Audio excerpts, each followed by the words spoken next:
परम सन्मानियो गुरु गुरु खालसा साध संगत जी। वाहिगुरु जी का खालसा वाहिगुरु जी की फतेह। प्यारी साध संगत जी, ये कहानी दास नाल खुद बीती हुई है जो आप जी दे नाल साझी कर रहा है। ये कोई 10 ਕੁ ਸਾਲ ਪਹਿਲਾਂ ਦੀ ਗੱਲ ਹੈ, ਜਦੋਂ दास अपनी दुकान ਵਿੱਚ बैठा होया अपनी दुकान के समान की सफाई कर रहा सी। मेरे नाल मेरा शगिरद भी बैठा होया समान की साਂਭ संभाल कर रहा सी। गाहक आ रहे सन ते जा रहे सन। इन्ने विच एक लड़का आया जिसकी उम्र लगभग 19-20 सालां दी सी।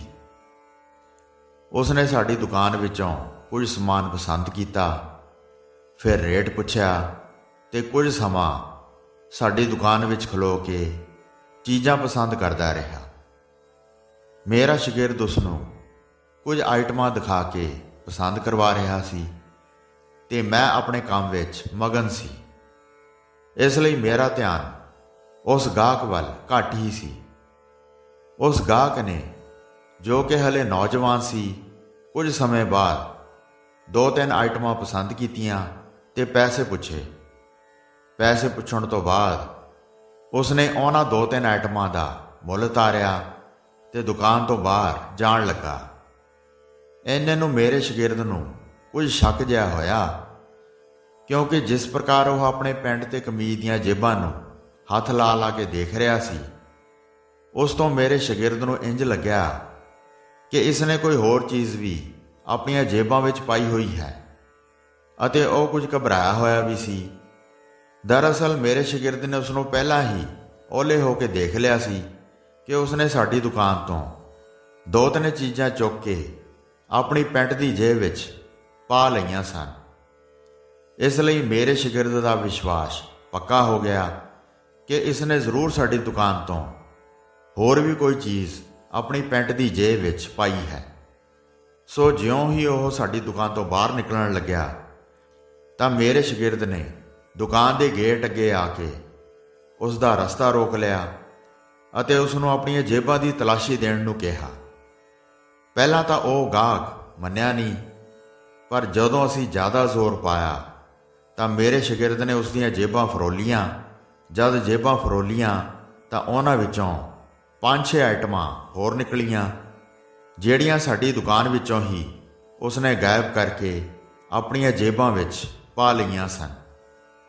उसनूं रंगे हथी फड़न तो बाद मेरा शगिरद मैनूं कहण लगा, भाजी चोर रंगे हथी फड़िया गया, हुण इसनूं आपां दुकान दे बाहर लगे खंभे नाल बन्न के सज़ा देंगे, नाले इसकी छित्र परेड करांगे ते सारिਆਂ ਦੇ सामणे इसकी बेइज्जती करांगे ते अगे तो कदे भी यह चोरी नहीं करूगा।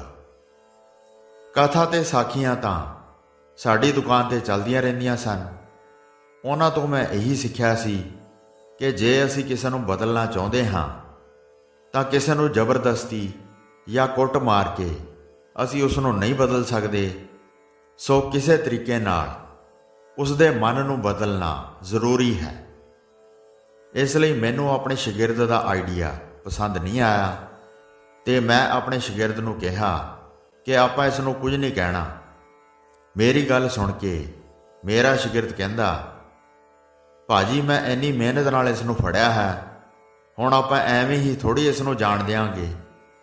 इस नूं इस दे कीते दी सज़ा जरूर मिलनी चाहिदी है। पर मैं किसी तरीके नाल समझा बुझा के अपने शगिरद का गुस्सा ठंडा किया। फिर मैं उस मुंडे नूं पुछया जिसने चोरी की सी कि तू कित्थों आया है ते तेरा बाप की काम करदा है। मेरी गल सुन के उसने कहा कि जी मैं फलानी जगह तो आया हाँ ते मेरा बाप माली का काम करदा है। उसदियां गल्लां सुन के मैनूं इंज लग्या कि यह बहुत गरीब है ते इसनूं हले इन्नी समझ नहीं कि चोरी करना चंगा काम नहीं है। सो मैं उसनूं समझाया कि चोरी नहीं करनी चाहिए, ये चंगा काम नहीं है। ਮਿਹਨਤ ਨਾਲ ਕੀਤਾ ਗਿਆ ਕੰਮ ਹੀ ਹਮੇਸ਼ਾ ਬਰਕਤ ਵਾਲਾ ਹੁੰਦਾ ਹੈ। ਚਾਹੇ ਕਾਮਯਾਬੀ ਮਿਲਣ ਵਿੱਚ ਸਮਾਂ ਜ਼ਰੂਰ ਲੱਗ ਜਾਂਦਾ ਹੈ। ਇੱਕ ਦੋ ਗੱਲਾਂ ਹੋਰ ਸਮਝਾ ਕੇ ਅਸੀਂ ਉਸ ਤੋਂ ਆਪਣਾ ਸਮਾਨ ਵਾਪਸ ਲੈ ਲਿਆ ਤੇ ਉਸ ਨੂੰ ਆਪਣੇ ਘਰ ਤੋਰ ਦਿੱਤਾ। ਸਾਧ ਸੰਗਤ ਜੀ, ਸਮਾਂ ਲੰਘਦਾ ਗਿਆ। ਇਸ ਤਰ੍ਹਾਂ ਸਮਾਂ ਲੰਘਦੇ 6 ਮਹੀਨੇ ਬੀਤ ਗਏ। ਇੱਕ ਵਾਰ ਮੈਂ ਤੇ ਮੇਰਾ ਸ਼ਾਗਿਰਦ ਆਪਣੀ ਦੁਕਾਨ ਵਿੱਚ ਬੈਠੇ ਕੰਮ ਕਰ ਰਹੇ ਸਾਂ। ਇੱਕ ਲੜਕਾ ਆਇਆ ਤੇ ਆ ਕੇ ਮੈਨੂੰ 600 ਰੁਪਏ ਦੇ ਕੇ ਬੋਲਿਆ ਕਿ ਆ ਲਓ ਆਪਦੇ ਪੈਸੇ। ਮੈਂ ਬੋਲਿਆ, ਕਿਹੜੇ ਪੈਸੇ? ਤੂੰ ਕੋਈ ਸਮਾਨ ਤਾਂ ਲਿਆ ਨਹੀਂ। ਉਹ ਬੋਲਿਆ, ਸਰਦਾਰ ਜੀ ਯਾਦ ਕਰੋ, ਮੈਂ 6 ਮਹੀਨੇ ਪਹਿਲਾਂ ਤੁਹਾਡੀ ਦੁਕਾਨ ਤੋਂ ਚੋਰੀ ਕਰਦਾ ਫੜਿਆ ਗਿਆ ਸੀ ਤੇ ਤੁਸੀਂ ਮੈਨੂੰ ਸਮਝਾ ਬੁਝਾ ਕੇ ਛੱਡ ਦਿੱਤਾ ਸੀ। ਮੈਂ ਉਹੀ ਮਾਲੀ ਦਾ ਲੜਕਾ ਹਾਂ। ਤੁਹਾਡੀਆਂ ਗੱਲਾਂ ਦਾ ਇੰਨਾ ਅਸਰ ਹੋਇਆ ਕਿ ਮੈਂ ਉਸ ਦਿਨ ਤੋਂ ਬਾਅਦ ਚੋਰੀ ਛੱਡ ਦਿੱਤੀ ਤੇ ਮਿਹਨਤ ਕਰਕੇ ਖਾਣ ਲੱਗ ਪਿਆ ਹਾਂ। ਤੇ ਆਹ ਜਿਹੜੇ 600 ਰੁਪਏ ਹਨ, ਇਹ ਉਹ ਹਨ ਜੋ ਮੈਂ ਪਹਿਲਾਂ ਵੀ ਤੁਹਾਡੀ ਦੁਕਾਨ ਤੋਂ ਕੁਝ ਸਮਾਨ ਚੋਰੀ ਕਰਕੇ ਲੈ ਗਿਆ ਸੀ। ਇਹ ਉਹਨਾਂ ਦੇ ਹਨ। ਉਸ ਲੜਕੇ ਦੀ ਇੰਨੀ ਗੱਲ ਸੁਣ ਕੇ ਮੈਨੂੰ ਬੜੀ ਖੁਸ਼ੀ ਹੋਈ ਕਿ ਮੈਂ ਇੱਕ ਚੋਰ ਨੂੰ ਸੁਧਾਰਨ ਵਿੱਚ ਕਾਮਯਾਬ ਹੋ ਗਿਆ ਹਾਂ। ਜੇ ਮੈਂ ਉਸ ਦਿਨ ਉਸ ਚੋਰ ਨੂੰ ਫੜ ਕੇ ਕੁੱਟ ਦਿੰਦਾ ਤਾਂ ਸ਼ਾਇਦ ਉਹ ਇਸ ਗੱਲ ਨੂੰ ਨਾ ਸਮਝਦਾ ਕਿ ਚੋਰੀ ਕਰਨਾ ਚੰਗਾ ਕੰਮ ਨਹੀਂ ਹੈ। ਮੇਰੀਆਂ ਕਹੀਆਂ ਹੋਈਆਂ ਗੱਲਾਂ ਦਾ ਉਸਦੇ ਮਨ 'ਤੇ ਇੰਨਾ ਅਸਰ ਹੋ ਗਿਆ ਕਿ ਉਸਨੇ ਚੋਰੀ ਵੀ ਛੱਡ ਦਿੱਤੀ ਤੇ ਮਿਹਨਤ ਕਰਕੇ ਕਮਾਉਣ ਵੀ ਲੱਗ ਪਿਆ। ਸੋ ਸਾਧ ਸੰਗਤ ਜੀ, ਸਰੀਰ ਨੂੰ ਸਜ਼ਾ ਦੇਣ ਨਾਲ ਮਨ ਨਹੀਂ ਬਦਲਿਆ ਜਾ ਸਕਦਾ। ਮਨ ਨੂੰ ਪਿਆਰ ਨਾਲ ਬਦਲਣ ਦੀ ਜ਼ਰੂਰਤ ਹੈ। ਭਗਤ ਕਬੀਰ ਸਾਹਿਬ ਦਾ ਇੱਕ ਸ਼ਬਦ ਵੀ ਆਉਂਦਾ ਹੈ, ਕਬੀਰ ਮਨ ਮੁੰਡਿਆ ਨਹੀਂ ਕੇਸ ਮੁੰਡਾਏ ਕਾਏ, ਜੋ ਕਿਛ ਕੀਆ ਸੋ ਮਨ ਕੀਆ, ਮੁੰਡਾ ਮੂੰਡ ਅਜਾਏ। ਕਬੀਰ ਸਾਹਿਬ ਇਸ ਸ਼ਬਦ ਵਿੱਚ ਫਰਮਾਉਂਦੇ ਹਨ ਕਿ ਹੇ ਕਬੀਰ, ਇਹ ਜੋ ਤੇਰਾ ਸਿਰ ਮੁਨਾ ਕੇ ਆਪਣੇ ਆਪ ਨੂੰ ਸਾਧ ਸਮਝਦਾ ਫਿਰਦਾ ਹੈ, ਇਸ ਨੇ ਆਪਣਾ ਮਨ ਨਹੀਂ ਮੁੰਨਿਆ। ਮਨ ਉਤੋਂ ਵਿਕਾਰਾਂ ਦੀ ਮੈਲ ਦੂਰ ਨਹੀਂ ਕੀਤੀ। ਸਿਰ ਦੇ ਕੇਸ ਮੁਨਾਇਆ ਤਾਂ ਇਹ ਸਾਧੂ ਨਹੀਂ ਬਣ ਗਿਆ। ਜਿਸ ਵੀ ਮੰਦੇ ਕਰਮ ਦੀ ਪ੍ਰੇਰਨਾ ਕਰਦਾ ਹੈ, ਮਨ ਹੀ ਕਰਦਾ ਹੈ। ਜੇ ਸਾਧੂ ਬਣਨ ਦੀ ਖਾਤਰ ਹੀ ਸਿਰ ਮੁਨਾਇਆ ਹੈ ਤਾਂ ਸਿਰ ਮਨਾਉਣਾ ਵਿਅਰਥ ਹੈ। ਸੋ ਜਿਹੜਾ ਕੁਝ ਹੁੰਦਾ ਹੈ ਇਹ ਬੰਦਾ ਆਪਣੇ ਮਨ ਨਾਲ ਕਰਦਾ ਹੈ, ਇਸ ਲਈ ਵਿਅਰਥ ਹੈ ਤੇਰੇ ਸਿਰ ਦਾ ਮੁੰਨਣਾ। ਗੁਰਮੁਖ ਮਨ ਸਮਝਾਈਐ ਆਤਮ ਰਾਮ ਵਿਚਾਰ, ਉੱਚਾ ਆਚਰਣ ਸੌਖੀ ਖੇਡ ਨਹੀਂ। ਮਨ ਵਿਕਾਰਾਂ ਵੱਲ ਹੀ ਪ੍ਰੇਰਦਾ ਰਹਿੰਦਾ ਹੈ ਤੇ ਮਨ ਨੂੰ ਗੁਰੂ ਦੀ ਰਾਹੀਂ ਸਿੱਧੇ ਰਾਹੇ ਪਾਈਦਾ ਹੈ। ਸਰਵ ਵਿਆਪੀ ਪ੍ਰਭੂ ਦੇ ਗੁਣਾਂ ਦੀ ਵਿਚਾਰ ਨਾਲ ਸਮਝਾਈਦਾ ਹੈ।